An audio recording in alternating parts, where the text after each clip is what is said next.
নমস্কার। এবার জানতে হবে কি না কারা কারা এই মৎস্য প্রকল্পটি বা রেজিস্ট্রেশন কার্ডটি সুবিধা পেতে পারে।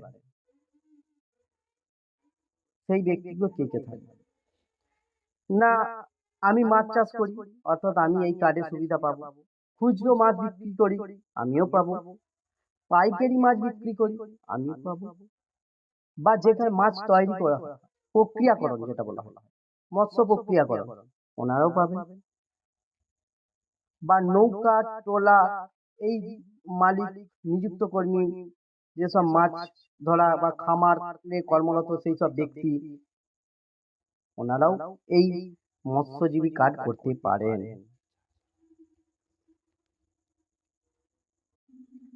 তারপর কি জাল সরবরাহকারী তারাও এই কার্ডটা করতে পারবেন।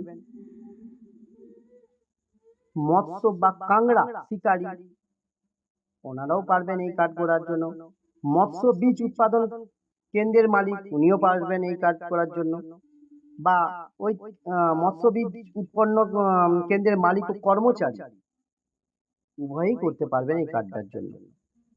Thank you Thank for you for watching this video.